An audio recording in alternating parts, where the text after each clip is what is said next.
نحمده ونستعينه ونستغفره ونؤمن به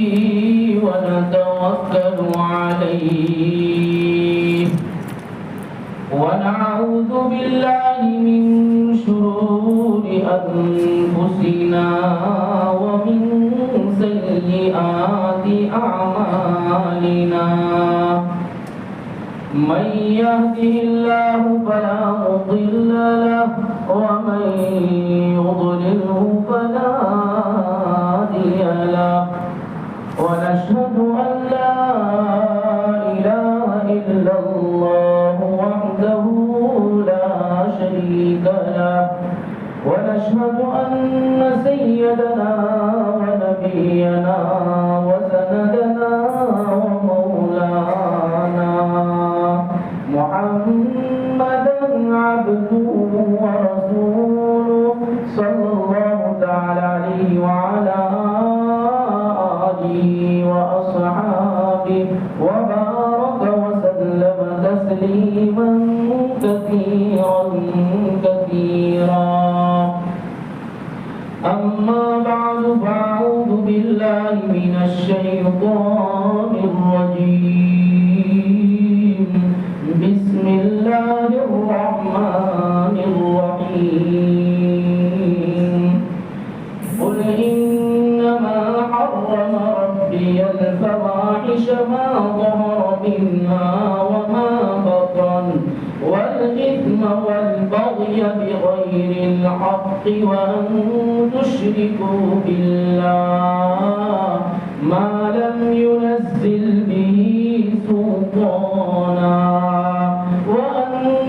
تقولوا على الله ما لا تعلمون ولكل أمة أجل فإذا جاء أجلهم لا يستأخرون ساعة ولا يستقدمون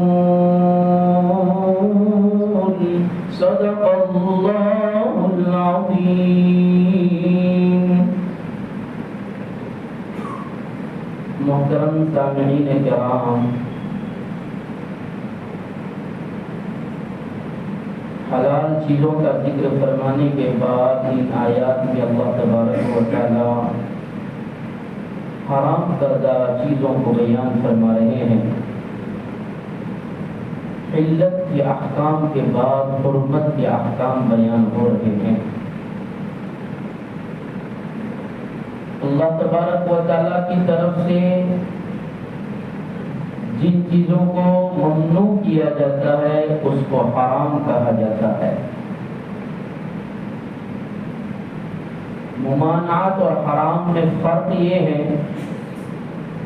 کہ اگر دنیا والوں کی طرف سے کوئی چیز ممنوع ہو اس کو ممانعت کہا جاتا ہے، اور اللہ کی طرف سے جس چیز کو ممنوع کیا جائے اس کو حرام کہا جاتا ہے.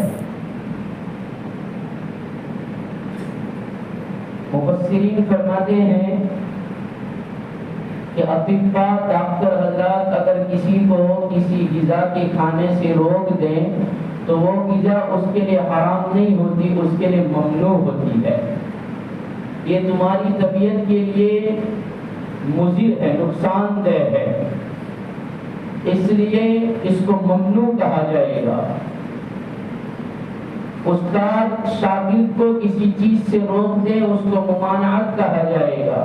ماں باپ اپنے اولاد کو کسی چیز سے روک دے اس کو ممانعت کہا جائے گا، اور رب جس چیز سے روک دے اس کو حرام کہا جائے گا. تو یہاں اللہ تبارک و تعالی حرمت بیان فرما رہے ہیں، حرام کردہ چیزوں کو بیان فرما رہے ہیں، اور فرمایا کہ قل انما حرم ربی الفواحش. اور نبی جی، اے صاحب قرآن جی صلی اللہ علیہ وسلم کہہ دیجئے کہ میرے رب نے بے حیائی کو حرام کیا ہے. حرمت میں سب سے پہلی چیز بے حیائی کو اللہ نے حرام قرار دیا ہے. اب یہاں حرم فرمایا، حرم محرمہ کی 3 صورتیں مفسرین نے بیان فرمائی ہے کہ اگر نبی کریم صلی اللہ علیہ وسلم کی طرف منسوب کیا جائے اور یہ کہا جائے کہ میرے رب نے مجھ پر حرام کیا ہے، تو اللہ کے رسول صلی اللہ علیہ وسلم فرماتے ہیں کہ جب کہ میں عالم ارواح میں تھا اسی وقت اللہ تبارک و تعالیٰ نے مجھے شرعی احکام سکھا دیے تھے، حلت و حرمت سکھا دی تھی، اس لیے دنیا میں آنے کے بعد پیدائش کے دن سے لے کر موت تک کسی حرام چیز کا ارتکاب نہیں کیا۔ اس لیے قل انما حرم ربی الفواحش، میرے رب نے فواحش مجھ پر حرام کر دی۔ دوسری صورت یہ ہے کہ مسلمانوں کے لیے حکم ہے کہ قل انما حرم ربی الفواحش، مسلمانوں کے اوپر اللہ نے بے حیائی کو حرام فرمایا ہے کہ کوئی بھی مسلمان کسی بھی مرتبے پر پہنچ جائے وہ شریعت سے الگ نہیں ہو سکتا، شریعت کے احکام سے الگ نہیں ہو سکتا۔ جیسے انسان کو سورج کی روشنی کی ضرورت ہے، انسان کو ہوا کی ضرورت ہے، انسان کو سانس لینے کی ضرورت ہے، غذا کی ضرورت ہے، اسی طریقے سے اس کو اسلامی اور شرعی احکام کی بھی اتنی ہی ضرورت ہے۔ بغیر سورج کے انسان زندہ نہیں رہ سکتا، بغیر سانس لیے بغیر کھائے انسان زندہ نہیں رہ سکتا، ایسے ہی اسلامی احکام کے بغیر مسلمان نہیں رہ سکتا۔ اس نے فرمایا اللہ نے مسلمانوں کے لیے بے حیائی کو حرام فرمایا۔ تیسری صورت یہ ہے کہ عام انسانوں کو خطاب ہے کہ اس میں ساری کی ساری انسانیت آ گئی کہ قل انما حرم ربی الفواحش، اور نبی جی ساری انسانیت کو کہہ دیجئے کہ اللہ نے بے حیائی کو حرام فرمایا ہے، اس لیے کہ جزا اور سزا کے اعتبار سے مومن اور کافر کے بارے میں اللہ نے حکم فرمایا کہ تمام انسانوں کے لیے حلت و حرمت کے احکام ہیں، پھر حلت و حرمت کے مطابق جزا اور سزا کا فیصلہ کیا جائے گا۔ اس اعتبار سے اللہ نے حرم کا لفظ استعمال فرمایا۔ اب اس کے بعد مفسرین فرماتے ہیں ربی فرمایا، ربی فرما کر اللہ یہ بتانا چاہتا ہے کہ جیسے ماں باپ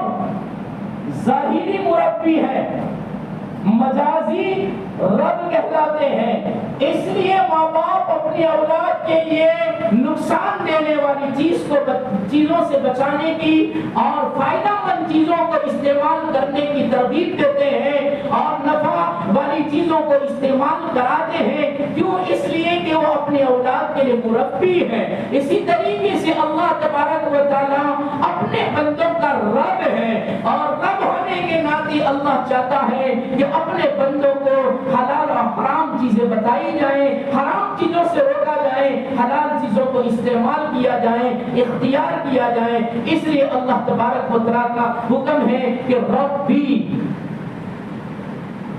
اب فرمایا کہ اللہ نے یہاں ربکم نہیں فرمایا کہ تمہارا رب، بلکہ فرمایا ربی، میرا رب فرماتا ہے۔ تو میرا رب ربی کہنے کا مقصود یہ ہے کہ جتنے بھی احکام انسانیت کو ملے ہیں وہ نبی کریم صلی اللہ علیہ وسلم کے واسطے سے ملے ہیں، اللہ کے رسول صلی اللہ علیہ وسلم کے ذریعے سے امت کو احکام ملے۔ اس لیے یہاں فرمایا گیا کہ نبی جی کہہ دو کہ میرا رب، یعنی محمد رسول اللہ کا رب کہتا ہے کہ بے حیائی حرام کر دی گئی ہے۔ قل انما حرم ربی الفواحش۔ اب فرمایا فواحش، بے حیائی کس کو کہا جاتا ہے؟ بے حیائی ایسے گناہ کو کہا جاتا ہے جس گناہ کو شریعت بھی پسند نہ کرتی ہو اور عقل بھی پسند نہ کرتی ہو، اور جس کا گناہ اور جس کی برائی بہت زیادہ ہو، اس کو فواحش کہا جاتا ہے۔ اور فواحش میں کیا کیا چیزیں آتی ہیں؟ مفسرین فرماتے ہیں فواحش میں عریانیت آتی ہے، نیک عریانیت آتی ہے، جھوٹ بولنا آتا ہے، بخل اور کنجوسی بھی فواحش میں آتی ہے، اسی طریقے سے گانے گانا اور گانے سننا یہ بھی فواحش میں داخل ہے۔ یہ ساری چیزیں فواحش خواہش میں آتی ہے اس سے اللہ تبارک و تعالیٰ نے حرام کرتے ہوئے انسانیت کو روکا ہے اور فرمایا نبی جی کہتا کہ اللہ بے حیائی کو پسند نہیں کرتا، اللہ نے بے حیائی کو حرام کیا ہے۔ اب بے حیائی کے بعد اللہ نے فرمایا وہ بے حیائی ما ظہر منہا وما بطن، جو بے حیائی ظاہر میں کی جاتی ہے اور جو بے حیائی باطن میں یعنی کہ چھپ کر اور مخفی طور پر کی جاتی ہے، اللہ تبارک و تعالیٰ ان ساری بے حیائیوں کو حرام کر چکا ہے۔ اللہ کے نزدیک یہ ساری چیزیں حرام ہے۔ اب یہاں ما ظہر پہلے بیان فرمایا، ما بطن بعد میں بیان فرمایا، اس وجہ سے کہ مفسرین فرماتے ہیں کہ انسان جب بڑا گناہ کرتا ہے، ایک ظاہری گناہ کرتا ہے، تو ظاہری گناہ کرنے میں ایک تو رب کی نافرمانی ہے اور ساتھ میں علل اعلان کلم کلا گناہ کر کے اللہ کے بندوں کو بھی اس گناہ کا گواہ بناتا ہے، اور ایک مخفی گناہ ہے جو رب کی تو نافرمانی ہے ہی لیکن بندوں کو گواہ نہیں بناتا، اس لیے اللہ نے پہلے ما ظہر بیان فرمایا، اس کے بعد ما بطن بیان فرمایا کہ انسان کھلا گناہ کرتا ہے، اللہ اس کو پردہ ڈالنا چاہتا ہے، لیکن انسان گناہ کرنے کے بعد لوگوں کے سامنے اس کا چرچا کر کے اس کی باتیں کر کے اپنے گناہ کو کرنے کے بعد گناہ کرنے کے بعد سینہ زوری کر کے گناہوں کا سب کے سامنے اعلان کرتا ہے اور کھلا گناہ کا ارتکاب کرتا ہے۔ اس لیے اللہ نے فرمایا قل انما حرم ربی الفواحش ما ظہر منها وما بطن، اور نبی جی اپنی امت کو کہہ دیجئے نا، اہل ایمان کو کہہ دیجئے نا، بندے بندیوں کو کہہ دیجئے، امت کے مرد و زن کو کہہ دیجئے نا، اللہ نے بے حیائی کی باتوں کو، عریانیت کو، ننگے طواف کرنے کو، ننگے بدن گھومنے کو، اور عریانیت کو، آدھا بدن تمہارا کھلا رہے، جن چیزوں کو اللہ نے سطر قرار دیا اس میں آدھا کھلا کچھ کھلا رہے، ایسے نہیں عریانیت سے بھی اللہ نے تمہیں روکا ہے، حرام کر دیا ہے، اس سے باز آ جاؤ۔ اللہ نے جھوٹ بولنے سے منع فرمایا، میرا امتی سب کچھ ہو سکتا ہے، میرا امتی کبھی جھوٹا نہیں ہو سکتا۔ اللہ نے اس کو بھی حرام کیا، گانا گانے کو بھی، گانا سننے کو بھی اللہ نے فحاشی کہا ہے، فحیشہ کہا ہے، اور اس فحش کے اوپر، اس بے حیائی پر اللہ نے حرمت کا سیرا لگا دیا ہے۔ حضرت عبداللہ ابن مسعود رضی اللہ عنہ فرماتے ہیں اللہ کے رسول صلی اللہ علیہ وسلم نے ایک رات کا کافی حصہ گزر جانے کے بعد کسی کے گانے کی آواز سنی، نبی کریم صلی اللہ علیہ وسلم نے کسی کے گانے کی آواز نبی کے کان میں گئی تو اللہ کے رسول صلی اللہ علیہ وسلم نے فرمایا اس آدمی کی نماز مقبول نہیں، اس آدمی کی نماز مقبول نہیں، اس آدمی کی نماز مقبول نہیں۔ تین مرتبہ اللہ کے رسول صلی اللہ علیہ وسلم نے یہ فرمایا۔ شارحین نے تشریح کرتے ہوئے لکھا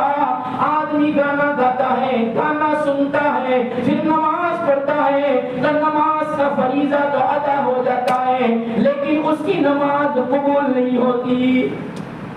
نماز اس لیے پڑھتے ہیں، محنت اس لیے کرتے ہیں، مسجدوں میں اس لیے آتے ہیں کہ اللہ نماز قبول کر لے، لیکن فرمایا گانا سننے والا، گانا گانے والا نماز پڑھنے آتا ہے، فریضہ ادا ہو جاتا ہے، نماز پڑھی ایسا تو کہا جائے گا لیکن نماز قبول ہوئی یہ بالکل گارنٹی کی بات اللہ کے رسول نے فرمایا اس کی نماز ہی قبول نہیں ہوتی۔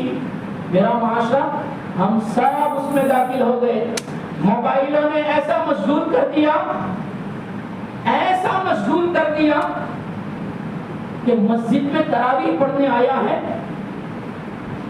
لنگور کھیل رہے ہیں اور وہ مسجد میں بیٹھ کر جماعت خانے میں بیٹھ کر اور اس کی ویڈیو بنائی جاتی ہے اور پھر اس کا افشا کیا جاتا ہے، سوشل میڈیا پر چھوڑا جاتا ہے تاکہ پوری دنیا کی قومیں دیکھیں کہ دیکھو مسلمان کا حال یہ ہے کہ اللہ کے گھر میں جا کر بھی ہمیں دیکھتے ہیں، ہمارا ناچ دیکھتے ہیں، قربانیت دیکھتے ہیں، ناچنے والیوں کو دیکھتے ہیں، اور مسجد میں بیٹھ کر اللہ کی قسم کھایا جائے تو حانس نہ ہو جائے، ایسی حرکتیں کرتے ہیں۔ کہ مسجد میں بیٹھ کر اگر اللہ غضبناک ہو جائے اور عذاب آ جائے تو اللہ کے گھر میں عذاب اتر پڑے. کس حد تک یہ حکومت پہنچ گئی ہے. اللہ نے فواحش کو حرام کیا. اس میں سنگیت بھی بج رہا ہے, سارنگی بج رہی ہے, ناچ گانا ہو رہا ہے, اور یہ مسلمان جوان پیچھے بیٹھ کر موبائل میں میچ دیکھتا ہے. حافظ صاحب پڑھتے پڑھتے رکوع میں گئے, جلدی جلدی سوئچ بند کی اور پھر رکوع میں گیا اور کہتا ہے میں تراویح پڑھنے گیا تھا. اللہ کے رسول صلی اللہ علیہ وسلم نے فرمایا جو آدمی گانا سنتا ہے, مفتی عبدالرؤوف صاحب سکھروی نے لکھا کہ جو آدمی گانا سنتا ہے پھر نماز بھی پڑھتا ہے, اللہ کے رسول صلی اللہ علیہ وسلم نے فرمایا گانے سننے والوں کو اللہ قیامت کے دن بندروں اور خنزیروں کی شکل میں اٹھائے گا. نمازی ہو کر بھی خنزیر اور بندر کی شکل میں اللہ قیامت میں اٹھائے گا. اللہ کے رسول صلی اللہ علیہ وسلم نے فرمایا اس لیے کہ گانا فواحش میں سے ہے, بے حیائی میں سے ہے, اور بے حیائی کو اللہ نے حرام قرار دیا ہے, اور اس امت نے اس بے حیائی کو اپنا مشغلہ بنا دیا ہے. ایسی نعتیں بھی مت سنو, ایسی نظمیں بھی مت سنو جس میں سارنگیاں بجتی ہے. ایسی نعتیں بھی سننے سے روکا گیا ہے یہ جس میں ترنم کیا جاتا ہے, جس میں سارنگیاں جیسا بجایا جاتا ہے. جب ایسی نعتوں سے روکا گیا تو ایسے گانوں کا کیا حال ہوگا جن گانوں کو ہم نے میری برادری نے, میرے مرد و زن نے, میرے بچے بچی نے اس کو اپنا مشغلہ بنا دیا ہے. اور قرآن تو کہتا ہے قل انما حرم ربی الفواحش ما ظہر منها وما بطن. تم سب کے سامنے کرو یا چھپ کر اکیلے میں کرو, تمہارا رب دیکھتا ہے. اس نے ظاہر میں بھی منع کیا ہے, خفیہ طور پر بھی تمہیں اس سے روکا ہے کہ گانا نہ گاؤ, گانے نہ سنو, ورنہ تمہاری شکلیں اللہ بدل دے گا. انسان کی اتنی حسین صورت, لقد خلقنا الانسان فی احسن تقویم, ہم نے بہترین سانچے میں انسان کو بنایا, لیکن اولئک کالانعام بل هم اضل. جب وہ اللہ کے حکموں کو, اللہ کے فواحش کو روند کر کے, حدوں کو پار کر کے, جب اپنی من کی چاہتوں کے مطابق سمجھانے پر بھی نہیں سمجھتے, وعید بتانے پر بھی نہیں کان لگاتے, بشارتیں سنانے پر بھی شوق پیدا نہیں ہوتا, تو فرمایا ان کو کہہ دیجئے اور ان کو بتا دیجئے کہ اتنا سارا کرنے کے بعد بھی نہیں مانتے ہو, اللہ تم سے اس کے بارے میں قیامت کے دن تمہاری خوبصورت چہروں کو خنزیر جیسے, سپر جیسے, ڈکر جیسے کمینے جانور میں, جس کو خبیث ترین جانور کہا گیا ہے, اس خبیث ترین جانور کی شکل میں تمہیں اللہ قیامت میں اٹھائے گا. اس لیے یہ فواحش سے اپنے آپ کو بچاؤ. اللہ کے گھروں میں آ کر ایسی حرکتیں نہ کرو کہ میری حرکت کی وجہ سے دور و دراز دوسرے ممالک میں بسنے والی انسانیت پریشان ہے. کب تک ایسی زندگی گزرے گی, کہاں تک ایسا چلتا رہے گا؟ اب کوئی پیغمبر نہیں آئے گا, ختم الرسل کے بعد اب کوئی نہیں آنے والا ہے. یہ قرآن زندہ ہے اور قرآن قیامت تک رہے گا. قرآن کے پیغام قیامت تک رہیں گے اور قرآن کا پیغام قیامت تک کے لیے ہے. تفسیریں اس لیے کی جاتی ہے اور قرآن کے معنی اور مطالب اس لیے بیان کیے جاتے ہیں, اس لیے چیخ چیخ کر گلے پھاڑ پھاڑ کر بولا جاتا ہے کہ ہم بھی جان لیں کہ پیغمبر نہیں آئے گا, لیکن پیغمبر کا کام بند نہیں ہوا ہے, پیغمبر کا پیغام بند نہیں ہوا ہے. پیغمبر چھوڑ کر گئے اور فرمایا میں تمہارے درمیان دو چیزیں چھوڑ کر جاتا ہوں, کتاب اللہ اور سنت اللہ. اللہ کے رسول کی سنت ہے, اللہ کا کلام, یہ چھوڑ کر جاتا ہوں. ان کو مضبوطی سے پکڑو, ان کے احکام کو پکڑو, ان کے احکام کو مانو, ان کے احکام کو سنو, پھر تمہاری دنیا میں آواز اٹھائیں گے, تمہاری آواز سنی جائے گی. پھر سمندر کی گوتا لگانے والی مچھلیاں بھی تمہاری اطاعت کے لیے آئے گی, موجیں مارتا ہوا سمندر بھی تمہارے سامنے معجزہ ہو کر آئے گا. آسمان کے تیور تمہاری موافقت میں ہوں گے, زمین کا تیور تمہاری موافقت میں ہوگا. شرط یہ ہے کہ اپنے آپ کو اس سے مطابق بناؤ جس طرح اللہ نے کہا ہے. وَأَنْتُمُ الْأَعْلَوْنَ إِن كُنتُم مُؤْمِنِينَ, تم ہی سر بلند رہو گے, پھر کوئی اسرائیل تمہیں نہیں مار سکتا, پھر کوئی ظالم تم پر ظلم نہیں کر سکتا، شرط یہ ہے کہ اپنے آپ کو مومن بناؤ، اللہ کے گھروں کی عظمتیں پیدا کرو۔ سوشل میڈیا پر چھوڑ کر یہ امت کہاں جا رہی ہے؟ دوسری قوم کہتی ہے کہ دیکھو یہ مسلمان ہیں، مسجد پر کوئی انگلی اٹھاتا ہے تو پھر شور مچاتے ہیں، مسجد کو توڑ دیا، مسجد کو شہید کر دیا، مسجد کو نشانہ بنایا۔ ارے مسجد کا احترام میں نے نہیں کیا، اگر وہ کھلاتے ہیں تو اس میں آہو پکار کرنے کی کیا ضرورت ہے؟ تو نے کیا کیا؟ میرے باپ کی جاگیر ہے، وہ تو وہ پٹھان صاحب جیسا واقعہ ہو گیا کہ کسی نے قبلہ رخ پیشاب کیا تو اس کو تماچا مار دیا، دوسرے دن وہی ایسی حرکت کر رہے تھے، اس نے کہا کہ آپ نے ہمیں تماچا مار دیا تھا، آج قبلہ کہاں گیا؟ تو کہا تجھے کیا لینے جا رہا، یہ میرا قبلہ ہے، میں کچھ بھی کروں، میرا حال تو یہی ہو گیا، مسجد میری ہے، ہم یہاں کھیلیں کودیں موبائل سے کھیلیں کچھ بھی کریں باتیں کریں، ایک ٹیک لگا کر ہم باتیں کر کے رکوع میں جائیں جلدی جلدی، اور پھر نہ تکبیر کہی نہ تسبیح پڑھی، اور امام صاحب نے جیسا کیا ویسا کر دیا، اور پھر شکوے اور گیلے ہیں۔ قل انما حرم ربی الفواحش ما ظہر منها وما بطن، امت کو بتا دو، اور نبی جی آپ کی امت قیامت تک آئے گی، قرآن قیامت تک رہے گا، انا نحن نزلنا الذکر وانا لہ لحافظون، فکر نہ کرو، اور پیغمبر آپ چلے جائیں گے، ہمارا قرآن رہے گا، ہم ذمہ داری لیتے ہیں، دنیا ٹوٹ سکتی ہے، سورج ٹوٹ سکتا ہے، سارا کا سارا نظام بگڑ سکتا ہے، لیکن ہم وعدہ کرتے ہیں قرآن ہم نے اتارا، ہم اس کی حفاظت کریں گے، اس کا ایک حکم بھی نہ بدلے گا، نہ بدلا جائے گا، کتنی بھی چھلانگیں لگا لو، ایری چوٹی کا زور لگا لو، لیکن قرآن کا ایک لفظ بھی، ایک حرف بھی، زبر زیر نقطہ جب نہ بدلا تو اس کے احکام کیسے بدل سکتے ہیں؟ وَلَن تَجِدَ لِسُنَّةِ اللَّهِ تَحْوِيلًا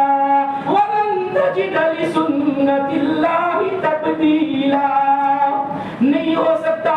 آج کے زمانے میں بھی یہی حکم ہے، قل او نبی جی کہہ دیجئے کہ آپ کے لیے، آپ کی امت کے لیے فواحش کو حرام کر دیا گیا، کھلا کھلا کریں چھپ کر کریں اس سب کو حرام کر دیا گیا، پھر آگے اللہ نے فرمایا والإثم، گناہ کو بھی ہم نے حرام کر دیا، گناہ کے کاموں کو بھی حرام کر دیا۔ اب گناہ کس کو کہتے ہیں، اسم کس کو کہتے ہیں؟ مفسرین فرماتے ہیں اسم اس کو کہا جاتا ہے شریعت کی اعتبار سے سنگین ہو لیکن عقل اس کو سنگین نہ سمجھے،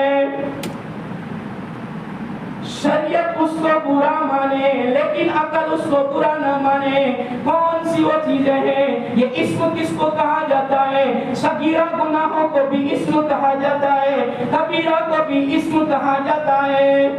اور فواحش کبائر کو، بڑے بڑے گناہوں کو فواحش کہا جاتا ہے، اور چھوٹے صغائر کو اور کبائر دونوں کو ملا کر اسم بنتا ہے۔ اب اس میں کون سی چیزیں آتی ہیں اسم میں، گناہ میں؟ مفسرین فرماتے ہیں شراب نوشی کرنا، جوا کھیلنا، ترک فرائض، فریضوں کو چھوڑ دینا، اللہ کے حکموں کو چھوڑ دینا، یہ اسم میں ہے، گناہ کے کام ہے، اس سے اپنے آپ کو بچاؤ۔ اس کو بھی اللہ نے حرام فرمائے، یہ گناہ بھی اللہ نے حرام فرمائے، شراب نوشی بھی حرام فرمائی، قمار بازی بھی، آنکڑے کھیلنا بھی اللہ نے حرام فرمایا، آنکڑے کھیلتے نا آنکڑے، اللہ نے حرام فرمایا، قمار بازی، جوا کھیلنا، جگار کھیلنا، اس کو بھی اللہ نے حرام فرمایا۔ کھیلے کوئی اور شرطیں کوئی اور لگا رہا ہے، کھیلنے والے کھیل رہے ہیں، اور یہ ایمان والا حلال کی روزی شرطوں میں لگا کر حرام بنا رہا ہے۔ شرط میں جیت گیا، حلال روزی کمایا تھا، شرط لگائی حرام بنا دیا، اس کو اسم کہتے ہیں، اس کو گناہ کہتے ہیں۔ پھر ایک روایت بیان فرمائی مفسرین نے کہ ایک نوجوان خلیفہ عبد الملک بن مروان کے پاس دوڑتا ہوا آیا، اور دوڑتا ہوا آ کر کہتا ہے